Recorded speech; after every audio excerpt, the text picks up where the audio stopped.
Amén. Amén, gloria a Dios.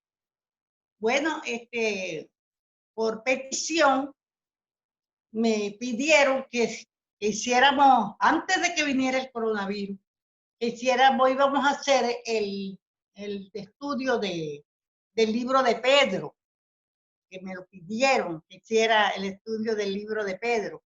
Y entonces, como no se pudo, pues hoy precisamente lo vamos a comenzar. Ustedes saben, mis hermanos, que todos los estudios, por lo menos los que yo doy, yo siempre hago una introducción. La introducción aparentemente puede sonar un poquito, vamos a decir, como un poquito aburrida porque se está hablando de lo que va a ser el cuerpo del libro. Pero cuando ya entramos al propio estudio del libro, vamos a encontrar que qué interesante que se supieron todas esas cosas antes de entrar de lleno al libro. Entonces, mis hermanos, déjenme ver aquí una cosa ya. Entonces, vamos a entrar a la introducción del libro de Pedro. Yo voy a leer los versículos, 2 versículos nada más, de momento. Y donde vamos a leer la palabra en el nombre del Padre, del Hijo y del Espíritu Santo. Y dice así la palabra de Dios. Pedro, apóstol de Jesucristo, a los expatriados de la dispersión en el Ponto, Galacia, Capadocia, Asia y Bitinia, elegidos según la presciencia de Dios Padre, en santificación del Espíritu, para obedecer y ser rociados con la sangre de Jesucristo. Gracia y paz os sean multiplicadas. Miren, nada en esos 2 versículos, claro que voy a hablar de otra cosa, pero nada más ahí, a mí me impacta sobremanera, donde dice que fuimos elegidos según la presciencia. Ustedes saben lo que es la presciencia, es decir, que Dios todo lo sabe, todo lo sabe. Como cuando Esaú y Jacob estaban en el vientre de su madre, y ya desde que estaban ahí, desde antes de la fundación del mundo, él sabía lo que iba a pasar. Y estando ya esos par de gemelos en el vientre, ya él sabía quién le iba a buscar y quién no le iba a buscar. Así mismo sucedió con nosotros. Desde antes de la fundación del mundo, en su presencia, Dios sabía cómo nosotros le íbamos a buscar, cuál de nosotros le íbamos a buscar. Entonces dice, dirigido según la presencia de Dios Padre, para que nos demos cuenta que el Padre es el que nos escoge, es el Padre el que nos escoge. Cristo, que es el mismo Padre, pero que Él vino después, como yo les he explicado mucho, que para que nosotros podamos entender la palabra, Cristo necesitaba un Padre, ¿verdad? Y el Padre necesitaba un Hijo para que viniera a reconciliar lo que se había perdido, seamos nosotros. Entonces dice, según la presencia de Dios Padre, en santificación del Espíritu. Ustedes saben que Dios es Espíritu y que Dios es Santo. Y entonces, Él en su Espíritu Santo es que viene a reconciliar con el mundo todas las cosas. Entonces dice, para obedecer. Oiga, mire para qué fue que mandó el Espíritu Santo. O sea, que el que no obedezca, por eso que dice, la palabra dice que el que rechace al Espíritu o que blasfeme contra el Espíritu, no tendrá perdón ni aquí ni allá. Porque Él mandó su Santo Espíritu y su Santo Espíritu no es mentiroso. Su Santo Espíritu lo mandó Él para que nosotros podamos obedecer. O sea que nadie puede decir que no puede obedecer, porque el Espíritu Santo fue enviado a nuestras vidas únicamente para eso, para ayudarnos a obedecer. Obedecer y ser rociados, o sea, limpiados con la sangre de Jesucristo. Ahí está clarita la Trinidad, mis hermanos. Entonces, Él nos pide a aquellos que tenemos el Espíritu Santo, que nos llevaría a toda verdad, que nos ayudaría a obedecer, que nos mostraría todas las cosas, que nosotros tenemos la mente de Cristo, porque es que el Espíritu Santo, al morar en nosotros, como dice Pablo, ya no vivo yo, más vive Cristo en mí, que tenemos la sangre de Cristo. Él nos dice esto: gracia y paz, o sean multiplicadas, mis hermanos, sean multiplicadas. Entonces, mi hermano, aquí vemos que Pedro pudo entender todas estas cosas. Pedro, podemos hablar un poquito. Ahora vamos a dar la introducción del autor de la epístola de Pedro, que fue Pedro, ¿verdad? Pedro, ustedes todos saben, o sea, todos sabemos que Pedro era un pescador. Un pescador siempre, claro, los que no son pescadores por deporte, porque hay mucha gente que pesca por deporte, que salen en sus yates y se van por allá a tal y pescan, ¿verdad? Entonces, pero así los pescadores que están en la orilla y salen a pescar, salen porque esa es su forma de ganarse la vida.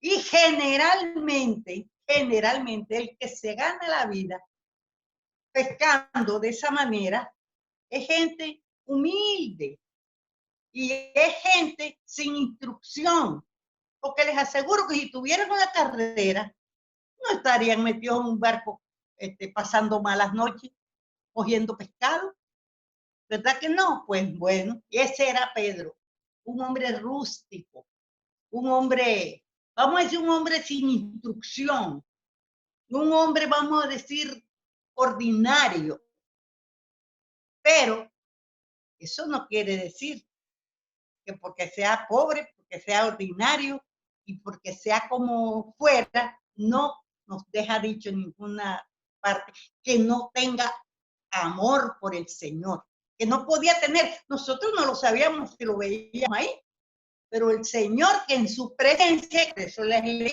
esto adelante, que en su presencia sabía quién lo amaba, pero a la misma vez sabía que eso le di. Así que Dios conoce el pecado de cada uno de nosotros y también conoce qué nos impide a nosotros vivir cayendo y cayendo y cayendo. Porque por eso mismo fue que Él tuvo que mandar a Jesucristo a morir en la cruz para que el Espíritu Santo, cuando lo aceptáramos, pudiera entrar en nosotros y ayudarnos a nosotros con esas debilidades, con ese pecadito que cada quien tiene en su vida que no le permite a veces obedecer o entregarse totalmente al Señor. Por eso es que usted vimos también lo que era la Trinidad, porque nosotros también sabemos que cuando Pedro le negó al Señor 3 veces, ahí estaba la Trinidad, ahí estaba la Trinidad. ¿Para qué? Para que así como él le negó 3 veces, por 3 veces tenía que arrepentirse de cada negación. Por eso es que nosotros tenemos que arrepentirnos de cada pecado que hacemos. Tenemos que arrepentirnos. Él les negó 3 veces y el Señor le dio la oportunidad. ¿Ustedes saben cuándo Él la dio? Cuando Él le preguntaba: Pedro, ¿tú me amas? Sí, guarda mis ovejas. Pedro, ¿me amas? Sí, cuida mi rebaño. Pedro, ¿me ama? Ay, ya se entristeció. Sí, Señor, tú sabes que yo te amo. Como que, ¿por qué me tienen que preguntar 3 veces? Pero que uno a veces no sabe lo que le está pasando ni lo que Dios está queriendo tratar con uno. Y entonces él dijo: te cuida mis corderos, algo así, o mi oveja. Entonces ahí nos dice el Señor que por cada pecado que cometemos, por cada pecado debemos de pedirle perdón. Entonces, mis hermanos, sabemos también que el Señor se entristece mucho, como hablábamos justamente el domingo, hablábamos del caso de María. María vivió eternamente en los pies de Cristo cuando la visitaba a su casa. Vivía con él, y le decía Marta, Señor, tú no ves que ella no me quiere ayudar a hacer los oficios. ¿Y qué le decía el Señor? Déjala, ella tiene la mejor parte. Decía, me tiene a mí, que yo soy más importante que todos los oficios, que soy muy importante que todas las cosas. Ella me está dando a mí el primer lugar. Mas, sin embargo, mis hermanos, todos tenemos debilidades y todas esas historias están puestas para que nosotros no nos creamos, primero, sabios en nuestra propia opinión, número uno. Y número dos, para que no creamos que nosotros somos los únicos santos. No, porque yo soy cristiana ahora y yo soy obediente, yo soy santa, yo puedo con todo, yo hago, no, y los demás no, los demás son los que no pueden. Mis hermanos, todos fallamos, hasta el más bonito falla. Todos le fallamos al Señor. Si no, ¿usted cree que si fuese fácil, Cristo hubiera venido a morir por nosotros? No hubiese venido. Y tanto fue que al Señor le duele cuando nosotros le hacemos cosas. Tanto nosotros sabemos eso, que cuando Él vio a María tan desesperada allá en el sepulcro, la Biblia dice, Jesús lloró. Y los que no sabían, los que estaban ahí, decían, mire cuánto lo amaba, o sea, cuánto amaba el Señor a Lázaro, que está llorando por él. Y si supieran que no era por Lázaro que lloraba, lloraba porque le daba dolor de ver cómo los hombres le fallamos. Mire, él estaba llorando por lo que le había fallado María. María, en vez de irlo a vivir con todo el amor, pero le reclamó. Ay, Señor, tú ves, por eso que el Señor dice que no quiere quejas, porque el Señor sabe lo que hace. Y Él no quiere quejas, porque cuando nosotros nos quejamos, le estamos diciendo, Señor, tú no tienes cuidado de nosotros. Eso es lo que le estamos diciendo. Y nos vemos, y el Señor dice, no, mis pensamientos hacia ustedes son de paz. Mis pensamientos, ¿por qué ustedes me están haciendo estas cosas? Entonces, mis hermanos, ahí nosotros nos damos cuenta que el Señor tiene cuidado de nosotros a su forma y a su condición. A su forma y a su condición. Entonces, mis hermanos, les voy a decir algo más. Cuando Cristo ya murió, tal vez son brincos largos que yo hago, ¿verdad? Pero cuando Cristo murió, déjenme decirle que Pedro, el Señor le dijo, yo me voy, pero yo volveré, ¿verdad? Le dijo cuando ya estaba los 40 días que estaba todavía aquí andando. Y vamos a ver qué Pedro, aquel hombre que tanto le decía el Señor, Señor, si alguien te hace algo, mira, te aseguro que yo te defiendo, yo te hago todo. Eso sí, él estaba dispuesto en la carne, mi hermano, en la carne. Pero ustedes saben que este es un reino que es espiritual. Este reino en el que nosotros vivimos, que a la gente no nos para ni bola, por ahí nos ve como cualquier cosa. Pero nosotros somos reyes, como dice Pedro más adelante. Somos reyes y sacerdotes y somos cosas preciosas para el Señor. Pero que ni nosotros nos damos esa importancia, porque yo creo que ni nosotros entendemos cuál es el verdadero reino al cual nosotros pertenecemos. Miren, mis hermanos, yo les digo una cosa. Cuando Pedro estaba allá esperando y bueno, usted se fue y prometió que volvería y mira, no ha vuelto. Entonces Pedro se levantó y dijo, me voy a pescar. Ese estudio yo de allá, me voy a pescar. Y se fue, entonces vinieron 6 más con él. Ay, nosotros también vamos. Pedro de Casilla siempre lo seguía, precisamente por esa forma de líder que tenía. Y entonces lo siguieron 7. ¿Por qué Dios permitió que lo siguieran 7? Porque 7 es el número de perfección de la iglesia. Y ustedes saben que ellos pescaron toda la noche y no cogieron nada. No cogieron nada. Y el Señor sabía lo que ellos estaban haciendo. Y sabían que los hombres, la gente se desespera. Por eso del mensaje del domingo hablaba yo. Estamos aprendiendo aquí en estos momentos. Tenemos que estar aprendiendo a esperar en Cristo. Tenemos que aprender a esperar en Cristo. No nos podemos desesperar. Si esta pandemia diga que se acaba en julio, pues hasta julio todos nosotros estamos esperando. No importa cuándo diga, cuando Dios diga es que nosotros podemos salir. Porque nosotros sí que tenemos que aprender. Pero las calles están llenísimas, como si no hubiera coronavirus. Bueno, pero el Señor dice que nosotros tenemos que obedecer a las leyes de la tierra. Obedezcamos, aunque nadie obedezca. Nosotros obedecemos, porque el tiempo es del Señor. Pues Pedro se fue, y ya ustedes saben que el Señor en la mañana estaba esperándolo ahí con un fogón, con brasa y con un pescado asado y pan también, y de todo tenía. Y cuando ellos venían de regreso, porque ellos vieron que no habían pescado nada, el Señor, ya faltándole poco para llegar a la orilla, el Señor les preguntó, ¿pescaron algo? Y ellos dijeron no, pero ellos lo reconocieron. Dijeron, este es el Señor. Y Pedro agarró, oiga, para irse a presentar delante del Señor.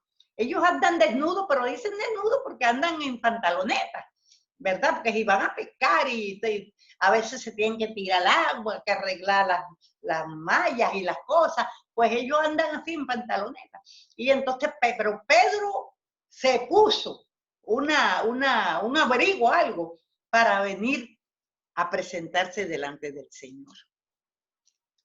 Entonces, mis hermanos, porque el Señor les dijo, vayan ahora y tiren la red. Y fueron y cogieron, la red estaba tan llena de peces grandes que no alcanzaban a subir la red. Y entonces Pedro la jaló. Y cuando contaron los peces, habían 153 peces. Y dijeron, bueno, ¿y esto de que hay 153 peces contados? ¿Qué significará? ¿Qué tiene que ver? 153 peces, ¿qué tienen que ver? Pues mucho para los judíos como Pedro, que sabían que en ese lago de Tibereo, el lago de Nazaret, la totalidad de especies que habían allí eran 153 especies de peces diferentes. Y cuando el Señor lo mandó a que tirara la red, le dice, yo te voy a hacer pescador de hombres, pero es que yo necesito que este evangelio sea predicado por todo el mundo. Por todo el mundo. No se puede quedar nadie afuera sin predicar. Y la iglesia es la encargada de llegar a esa totalidad universal. A esa totalidad universal. Eso era lo que significaban los 153 peces, que es la universal, o sea, lo que es la iglesia universal, la que se va a ir añadiendo, la iglesia universal de Jesucristo. Y entonces, dense cuenta, mis hermanos, que el Señor había preparado a Pedro con tantas cosas, y más sin embargo, Pedro le falló. Pedro era muy arrojado, pero Pedro le falló. No querramos encontrar, mis hermanos, seres humanos perfectos.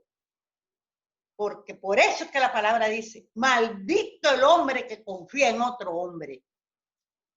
¿Por qué? Porque es que los hombres todos, y están ahí de ejemplo, ustedes lo pueden ver y están de ejemplo, que los más cercanos, los más que el Señor creía que eran no era que el Señor creía, el Señor sabía que iban a fallar, pero quiero decir que eran los más cercanos que él tenía.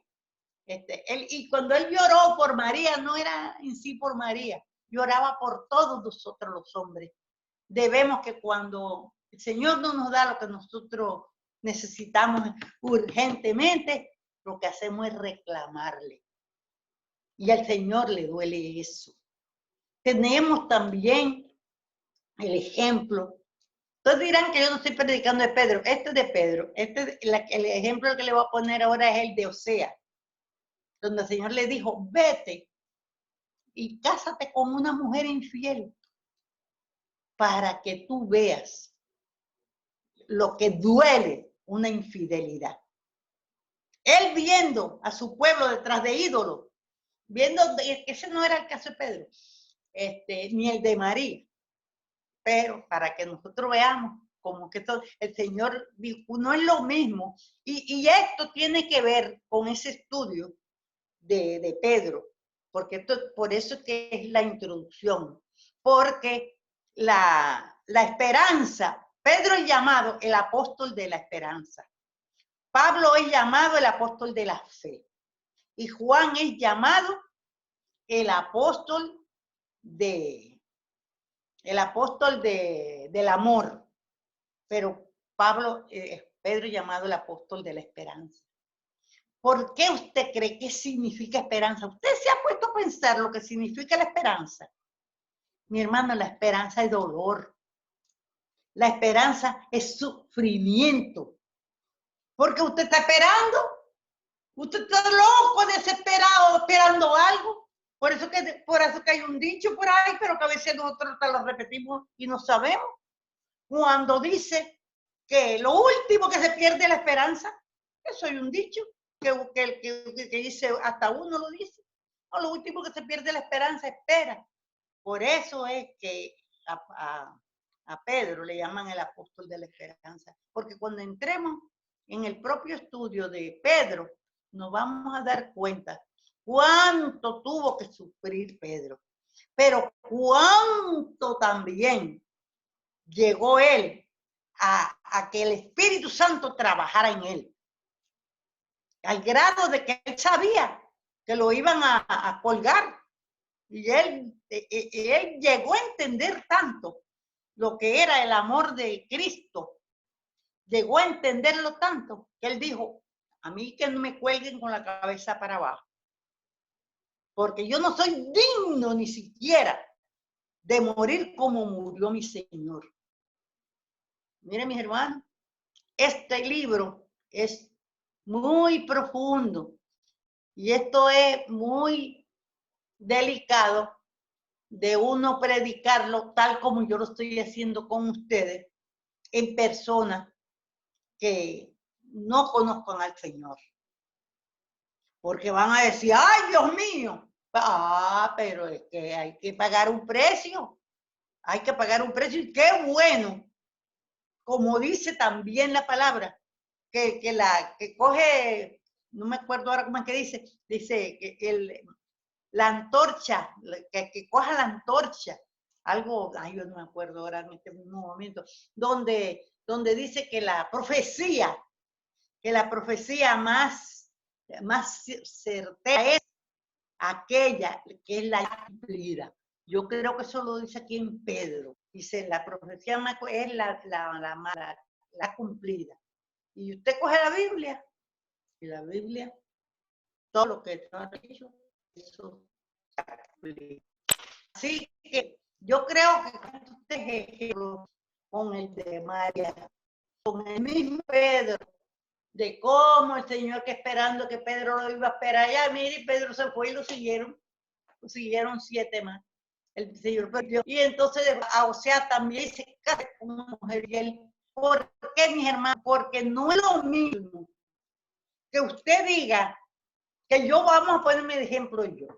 No es lo mismo que yo diga, mire qué malo es que uno se parta una pierna y que uno tenga que estar hace un mes acostado.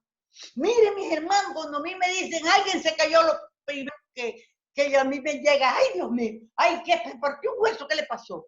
Porque es que no es lo mismo cuando usted pasa por el problema que cuando usted está predicando, no, porque aquel de allí de la esquina se le partió una pierna, ay, sí, pasó un mes acostado y que sí, ok, pero no es lo mismo que digan, yo me caí, se me partió una pierna y tuve un mes acostado y yo sé lo que le digo. Eso es el Evangelio de Pedro, o sea, esta carta de Pedro, que fue con sufrimiento, mi hermano, que él llegó a entender. Por eso le dicen el apóstol de la esperanza. Entonces, sigamos. Dice, Pedro fue calificado como un pescador ignorante, pero ninguna persona que haya pasado 3 años en la escuela de Jesús podría ser considerado un ignorante. ¿Cómo va a estar el Señor durante 3 años enseñándole, ya llevándolo por los moños a obedecer, que lo ama? Pero yo creo que, yo no sé, pero yo pienso, y eso lo estoy diciendo yo pienso que Pedro lo amaba como que en la carne, pero que cuando ya el Señor se fue, él dijo, bueno, ya se fue, ya voy a mis labores otra vez. Y el Señor sabía que Pedro lo amaba porque lo había escogido desde antes de la fundación del mundo. Entonces, una persona que estudia la palabra, imagínese usted, si Pedro con 3 años tenía para ser perfecto ya, con una escuela, como el mismo Jesús siendo su maestro, no podía ser llamado ignorante. Podría ser que a lo mejor no sabía de química, de física, de medicina, de otras cosas, él no sabía eso, pero ¿qué más? Que tenía la sabiduría de Dios, que esa sí es sabiduría, mis hermanos, esa sí. Entonces no podía ser considerado un ignorante, una persona que estuvo con un maestro, que el mismo Jesús, 3 años. Las epístolas de Pedro confirman esta afirmación. Mire, Pedro trató temas de doctrina, él trató temas doctrinales. Él dijo y temas doctrinales y desarrolló temas importantes que son los que nosotros vamos a ver más adelante. En los primeros versículos expuso las grandes doctrinas de la elección. ¿Cuáles son las grandes doctrinas de la elección? Que no es ahora que nosotros lo podemos decir así, pero esa de la presencia de Dios, de que nos escogió desde antes de la fundación del mundo, eso no es cualquiera que lo va a enseñar, no. Y como un pescador que no sabía de nada podía enseñar todas esas cosas. Entonces dice, en los primeros versículos puso las grandes doctrinas de la elección, la presciencia, fíjense, lo que ya yo les expliqué, lo que es la presciencia, la santificación, la obediencia, todo eso está aquí en la carta de Pedro, la sangre de Cristo, la Trinidad, Padre, Hijo y Espíritu Santo, la gracia de Dios, la salvación, la revelación, la gloria, la fe y la esperanza. Todos esos temas los puso ese pescadorcito que la gente tiene con Carmen, cogió un poco de pescador ignorante ahí que no sabían ni escribir. No sabían escribir.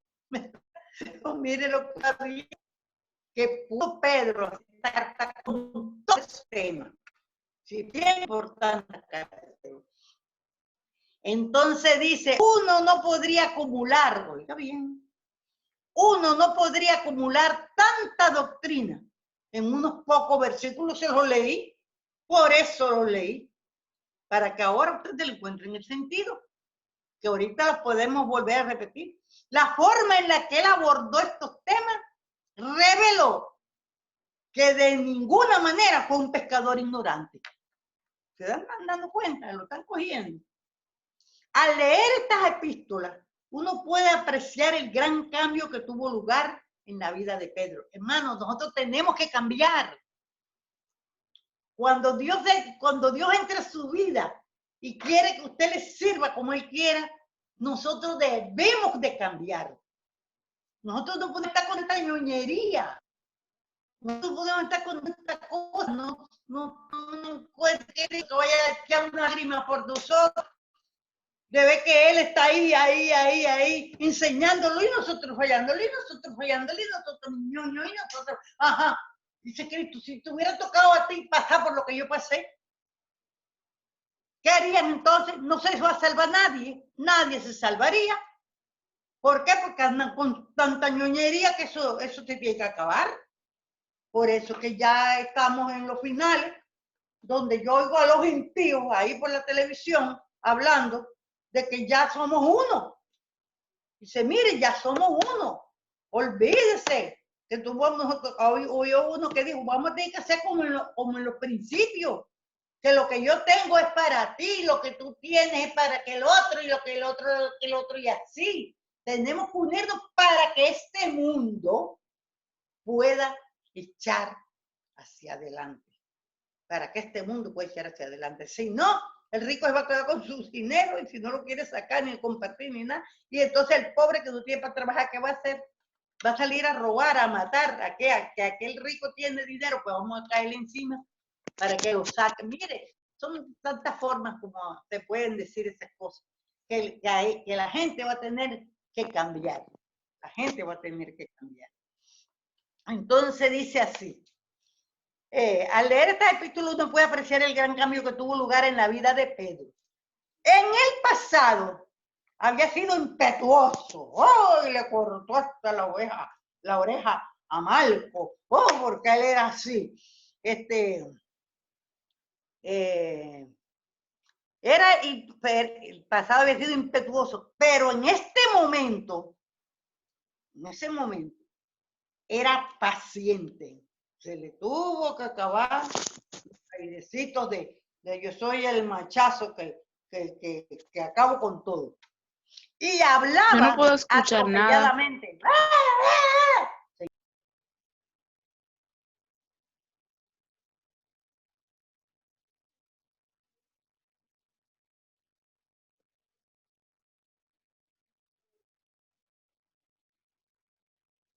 Nunca lo oyeron voceando así, cosas, ustedes están desobedientes. No, señor. No escucho nada. Él dice, no es con espada, ni es con ejército, sino es con el Santo Espíritu de Dios, el que tiene el poder es Él. No escucho nada de lo que están hablando. ¿No escucha? Ahora, los demás me escuchan. Sí, se escucha. Ajá.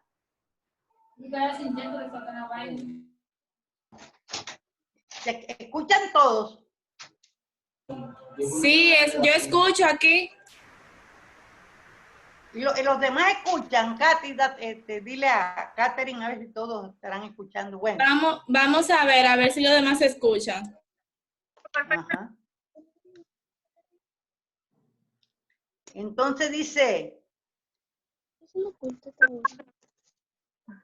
cuando se encontró por primera vez con Jesús, era imprudente. Oiga, ¿cuántas cosas nosotros mismos vamos a hablar claro? En la iglesia, en la misma iglesia, podemos ver que hay gente que es imprudente. Hay gente imprudente. No el resto no. Estoy hablando de que cometemos imprudencia, porque tanto que hemos dicho, no, que cuando esté predicando, que uno no intervenga, que aquí, que allá, que esto y que lo otro. Mas, sin embargo, nosotros como creemos que estamos tan en familia, lo hacemos. Y está bien, bueno, pero no se debe. Somos torpes, y eso lo sabemos, los que hemos estudiado lo de las ovejas. Somos torpes. y hablaba atropelladamente, así. Nos imaginamos que cuando Jesús le vio, le dijo, ahora eres una persona muy débil, o sea, hace lo que te da la gana. Pero de ti, yo voy a ser un hombre firme como una roca. Oiga, lo iba a enseñar, oiga, lo iba a enseñar. Y entonces dice sí,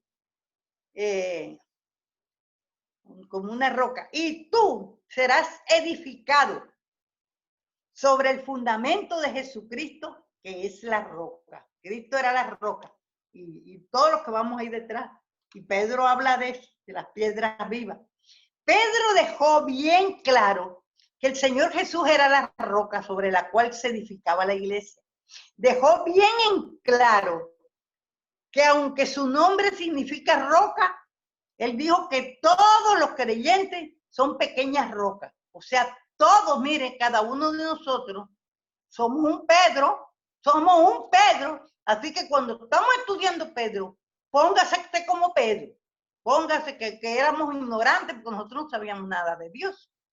O sea que si usted sabía matemáticas u otras cosas, eso a Dios no le importa. Entonces dice que somos pequeñas rocas también, somos un Pedro. Nadie sabíamos nada. En esta primera carta, capítulo 2, versículo 5, escribió, vosotros también como piedras vivas, esto escribió Pedro, sed edificados como casa espiritual. Fue como si él dijera que cada creyente es como un Simón Pedro. El apóstol nunca adoptó una posición elevada. Como podremos ver en su epístola, al comenzar su epístola se presentó como un apóstol. Simplemente era uno de ellos. Como somos todos, en la iglesia no importa cargo, qué cargo ni cargo. El cargo es para que ayuden ahí al pastor y la iglesia y que haya un orden. Pero delante de Dios nadie somos nada, somos simples ovejas. Aunque siempre que los apóstoles fueron mencionados, su nombre figuró en el primer lugar de la lista. Y aunque el Señor lo eligió para que predicara el primer sermón del día de Pentecostés, el día que vino Pentecostés, él no se sintió elevado por encima de los demás apóstoles. Ay, no. Ahora, por eso que hay gente que a veces quiere cargo. ¿Para qué? Para sentirse que manda, para sentirse elevado. No, hombre, no. ¿Quién dijo? Eso es tener un cargo y por eso que el Señor a veces no le da cargo a mucha gente, porque entonces se creen que son los dueños de las ovejas. Se creen que no. Entonces vemos que la fecha de la escritura de la carta fue como entre el año 64 y el 67. Que el lugar de la escritura se cree también, falta poco ya para que terminemos, para ver si acabo de decir rapidito la introducción.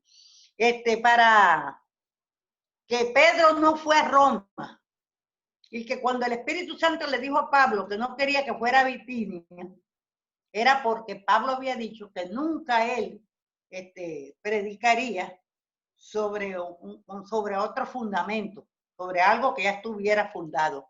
Y Pedro, aquí, donde al principio leímos, menciona a Bitinia como sitio del lugar donde Pedro fue a predicar.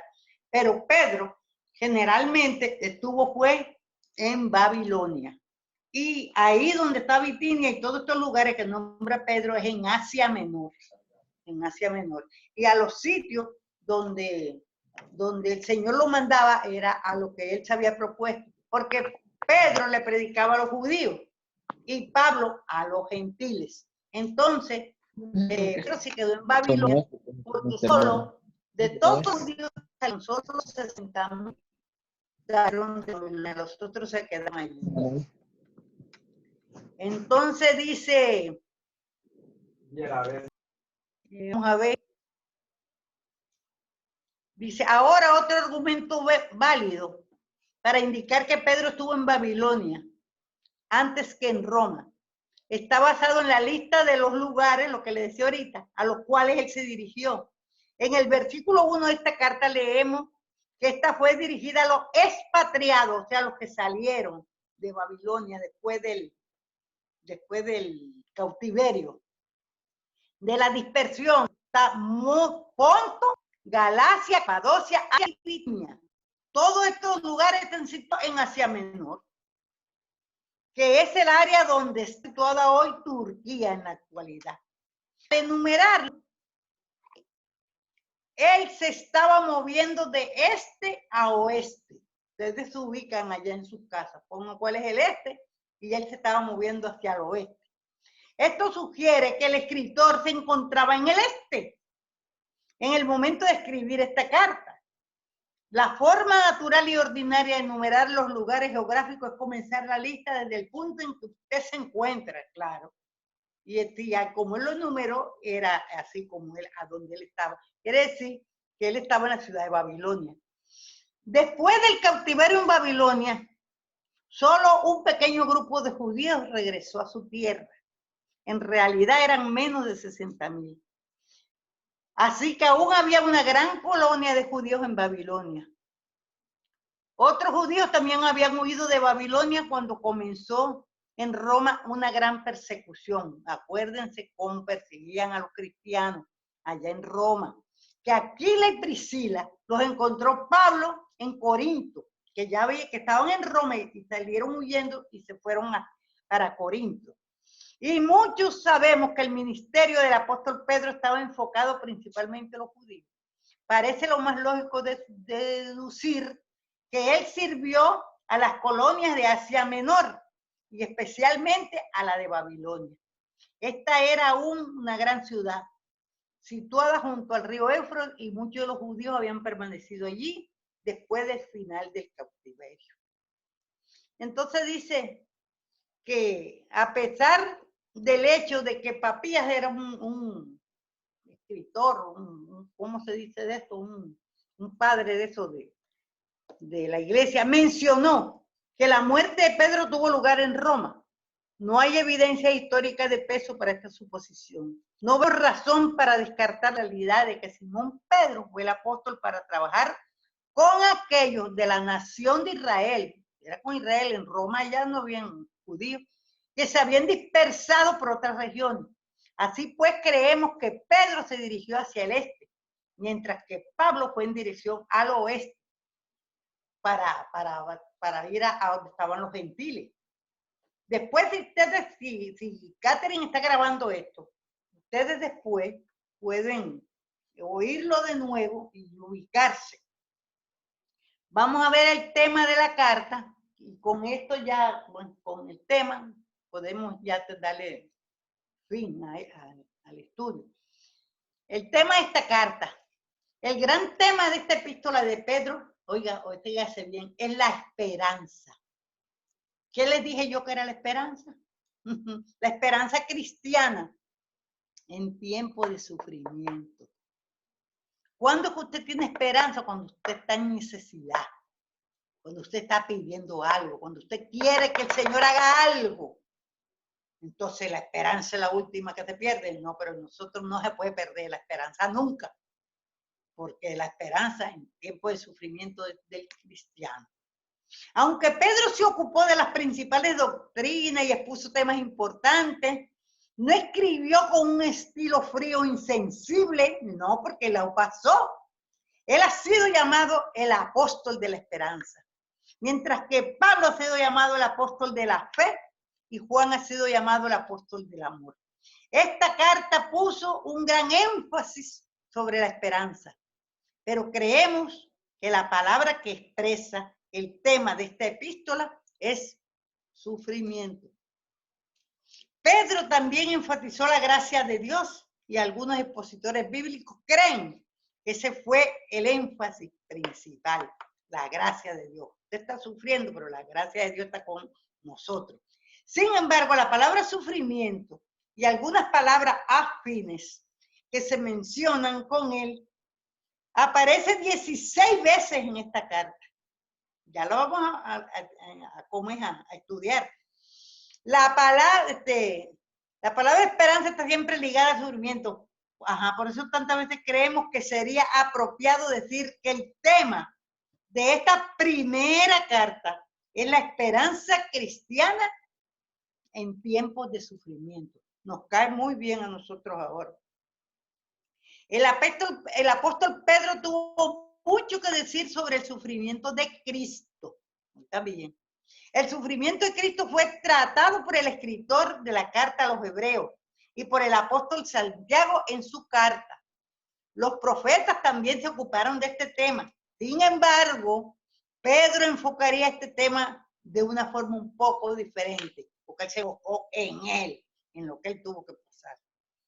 Pedro habló como fruto, es lo mismo que dice yo. Pedro habló como fruto de una rica experiencia. Un doctor había un muchacho que era muy buen predicador, pero era teórico. Él y la esposa le gustó la exposición del muchacho, le gustó mucho. Entonces, cuando salieron de la exposición, él le dijo, ¿te gustó la prédica del muchacho? Y él dijo, él está bien, pero le falta sufrir. Bueno, pasó el tiempo, bastante tiempo, y volvió el muchacho a predicar, y predicó divino, de otra manera, con peso. Y la mujer dice que no se atrevía a preguntarle por lo que él le había dicho la primera vez. Y resulta que, como quiera, le preguntó. Entonces él dice, ahora sí está predicando por experiencia. Ahora sí. ¿Por qué? Porque Cristo ya vivió en su vida, lo moldeó. Ese muchacho pasó de todo. O sea, tuvo el Señor que moldearlo. Como vamos a decir, como a un Pedro. Mi hermano, el que esté en la iglesia siendo cristiano y no quiera sufrir, no quiere que hablen de él, no quiere que lo miren, no quiere que le hagan una cosa, no quiere que está equivocado porque no va a pasar el curso y va a seguir sufriendo o apártese de Cristo. Porque eso es lo que tenemos en la enseñanza en esta carta. Entonces dice, por esta razón Simón Pedro, mientras escribió sobre el sufrimiento, enfatizó la alegría. Esto nos impulsa a decir algo importante sobre algunos predicadores jóvenes. En la actualidad tenemos grandes expositores jóvenes de la Biblia y damos gracias a Dios por ello. Sin embargo, al escuchar a algunos de ellos, somos de la misma opinión que la expresada por el doctor Campbell Morgan. Este y su esposo ya se los dije. Y eso ya se los dije. Entonces dice, el autor de estos estudios bíblicos, el doctor J. Verdon McGee, decía que cuando él era un joven pastor, hablaba mucho sobre el tomar una posición firme a favor de Cristo y acerca del sufrimiento. Él acostumbraba, te lo voy a decir antes que leyendo, él acostumbraba a ir a un hospital, vamos a decir, como Katy, que va a los hospitales y predica y todas esas cosas. Pero gloria a Dios, que yo creo que a Katy nunca la han tenido que hospitalizar así. Yo no sé, ella después nos dirá, o me parece que sí, que tuvo una vez que estuvo hospitalizada. Y de ese doctor dice, ese doctor que es el que hace estos estudios, dice que él iba y predicaba y le decía, Dios está con usted se va a sanar y gloria a Dios y va. Pero ¿qué pasa? Que se enfermó él. Él se enfermó y fue al hospital. Y entonces allí llegaron los cristianos a predicarle. Y entonces él dijo, pero qué diferente me siento cuando yo iba a predicar, ahora que me están predicando a mí. Y entonces él dice, y esto, vamos a ver, dice, uno no necesita, él decía que uno no necesita decirle a nadie que la miel es dulce, porque te la prueba, sin que la pruebe yo un pote de miel y sé que la miel es dulce. No hay ni siquiera que probarla, pero cuando usted se enferma, dice, si usted no cree que es dulce, bueno, eso es asunto suyo. Pero en cuanto nosotros sabemos que es dulce porque la hemos probado, ¿verdad? Ese es el conocimiento que surge de la experiencia. No les puedo preguntar si se entendió, pero ¿qué es lo que les decía del caso de Osea, del caso de Pedro mismo, del caso de María? Cuando el sufrimiento te enseña, las cosas son diferentes. Entonces él decía que no era lo mismo que él ir a predicar a los enfermos, que cuando él fue enfermo ellos fueran a predicar a él. Entonces dice, Simón Pedro iba a presentarnos su teoría del sufrimiento, iba a hablarnos de su propia y tremenda experiencia, y para todos sería hermoso que se convierta en su experiencia y en mi experiencia. Verdaderamente que es duro decir que uno quisiera pasar por cosas, por pruebas, pero bueno, eso es lo que te enseña en esta carta. Hemos dividido esta epístola de la siguiente manera. La primera división del libro se titula El sufrimiento y la seguridad de los creyentes. Porque Pedro dice, bienaventurados soy cuando halláis en diversas pruebas. Porque la prueba produce paciencia, produce bueno, y ya ustedes saben el resto.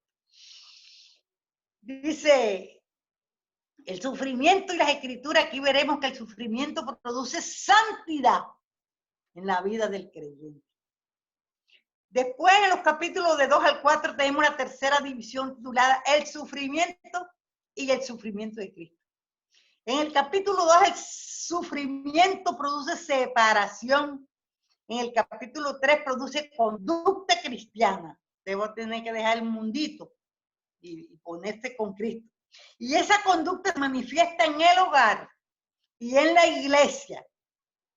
El capítulo 3 dice, vemos que el sufrimiento de Cristo fue predicado por el Espíritu en los días de Noé. Además, en el capítulo 4 veremos que el sufrimiento produce obediencia a la voluntad de Dios. Ay, esto está más largo de lo que yo me imaginaba. Bueno, yo creo que voy a terminar aquí. La cuarta y última división se encuentra en el capítulo 5 y se titula El sufrimiento y la segunda venida de Cristo. En primer lugar, produce servicio y esperanza. Y en segundo lugar, produce humildad y paciencia. Entonces, para el próximo miércoles, terminamos un poquito de esto, ya estamos acabando, pero no, nos falta bastante. O sea que para no estar corriendo y desesperándonos, lo vamos a dejar ahí.